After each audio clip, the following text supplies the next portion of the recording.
Hello, my name is TBurrell. I am Director of Clinical Experiences and Alternate Certification at LSU Shreveport. I'm also a doctoral student in our Leadership Studies program.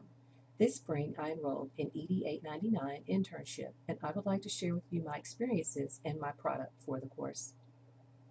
My mentor was Dr. Emmanuel Colati. He is an assistant professor of public health, and he teaches the Diversity and Social Justice course in the Leadership Studies program. This internship has been a culminating experience that began after completing Dr. Claudi's Diversity and Social Justice course. Dr. Claudi notified students about an opportunity to present Leaders of Social Justice papers written during his course at the National Association of African American Studies Joint Conference in Baton Rouge. I met with Dr. Claudi to discuss my paper entitled The Leaders in Ruby Bridges. Using the contents of my paper, Dr. Claudi talked me through the development of a conference proposal. I took his advice and later emailed him a draft of the abstract. We provided feedback and encouraged me to submit the entire proposal to the conference website. Shortly after submitting our work, we received word that our proposal was accepted. Dr. Claudia insisted that we meet to plan the presentation.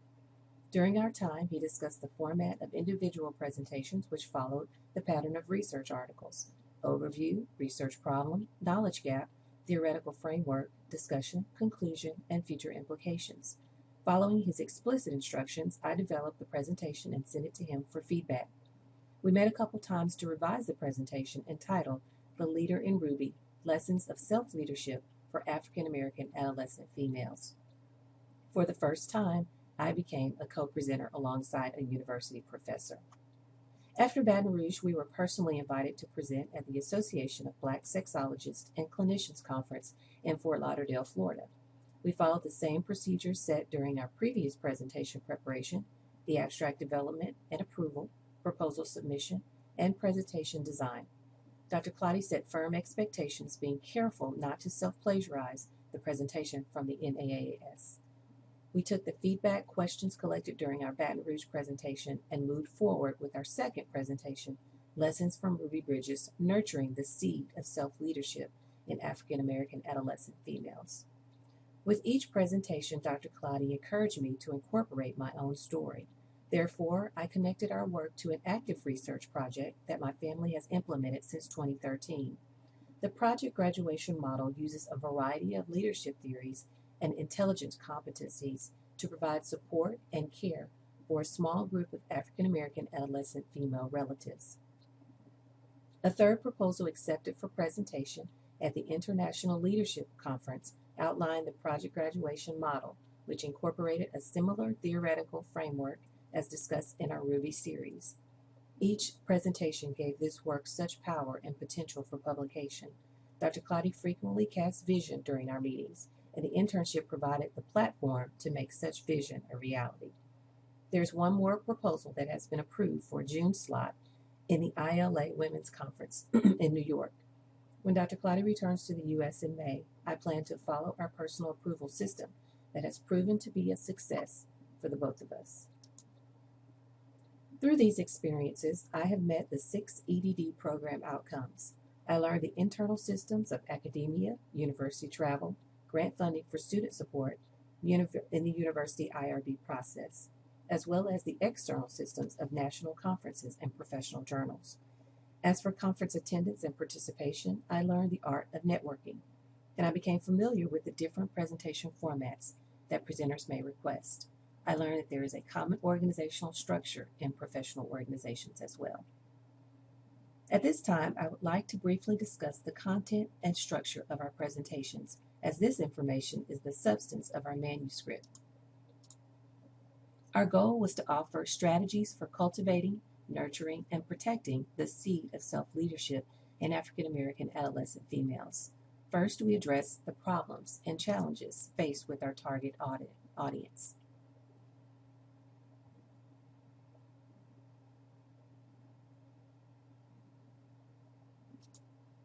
Next, we shared risk factors that serve as evidence of these problems that plague our society, and these risk factors were highlighted in our National Association of African American Studies presentation.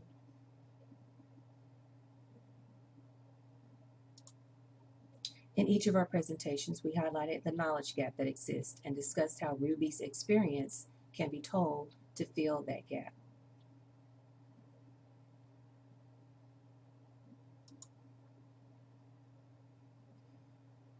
With lessons from Ruby, we learned that she was equipped with a variety of things, and we incorporated these variables into our theoretical framework. Our theoretical framework can be used to build models used with our population. This framework highlights the variables of emotional intelligence as studied by Daniel Goleman and spiritual intelligence as indicated in Fry's work on spiritual leadership. In Ruby's case, we found that the outcomes of EI and SI were self-leadership behaviors.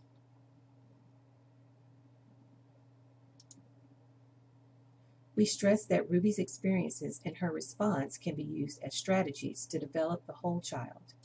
This takes a village, a joint effort. Therefore, we outline layers of responsibility for community leaders, schools, and other supportive groups. And this was highlighted in the Association of Sexologists and Black Clinicians Conference in Fort Lauderdale, Florida.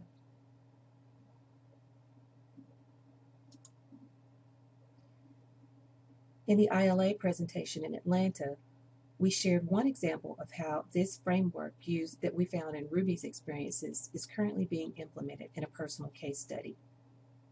The project graduation model is built upon team, transformational, transactional, and emotional intelligence and spiritual leadership theories. This participation action research presented the family as a social organization where social networking and social processes were developed and implemented. There were 3 levels of teaming.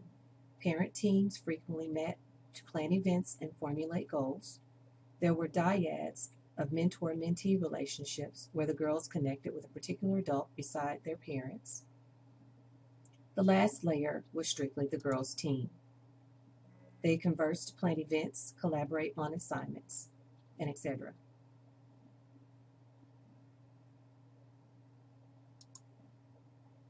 Our goals: self-leadership behaviors for the girls, a collective competence among parents and families, and a shared responsibility of education and supporting the whole child.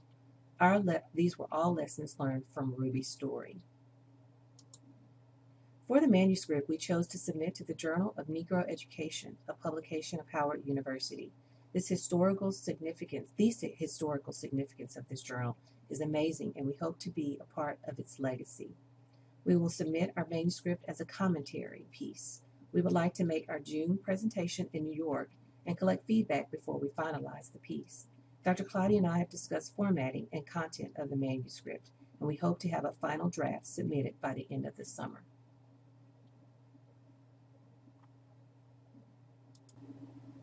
To conclude this presentation, here are a few words of support from Dr. Chipolezi, Dr. Hawthorne, and Dr. Plotty. Congratulate you on taking the task, because one of the things I've talked about with the students is this idea of that the research and the things that you're working on should be put out there for people to see. And so one thing I looked at your stuff and your recommendation, and a lot of your work was very, very good. So I recommended that you consider submitting, and you've done very well with your work. And in fact, some of the things that you've done has gotten some attention from both the LSUS Foundation as well as the Noel Foundation. And we have received 2 grants, one from LSUS for $11,000 to help with research, and another from $10,000 from the Noel Foundation. And a lot of that has to do with the success that you've had in presenting and showing them that we have students that can do great work such as that. So I'm happy to support you, and I'm glad that you're doing a great job with this. Very timely, very important, and is going to be of, interest in a lot of different areas. I think you're laying a good groundwork. You've got your own experiences that you can share, how you've done it. You've got the framework for the model. So at this point, once you kind of solidify that, get it into manuscript form, it will simply be a matter of, just expanding it out. We applied it in this situation. This is how it worked. this is why we would expect that it could be developed into a model that would apply, not just for African American women, but, African American males, and then going beyond that, white females, white males, Hispanics, so forth and so on, because there's going to be commonalities as well as differences. But I think, you've laid down a great start. You didn't just go into it blind, oh gee, this sounds like a good idea. You actually went back and researched and looked and found reasons for doing it. And that's, half the battle right there. You can still say that we are on track to submit. Okay. Right? Yes. And finish with the paperwork on this side as we fine tune this. Okay. Because, excuse me, you must not submit something that at the end you increase the likelihood that they're going to reject it. Sure. Or even if they accept it and it is published, yourself, when you read it later, you feel like, no, Yeah. I think I didn't give my best here, right? You don't Yes. I don't want you to feel that way, and I don't want to feel that way for you and for myself. I want us to really work on it.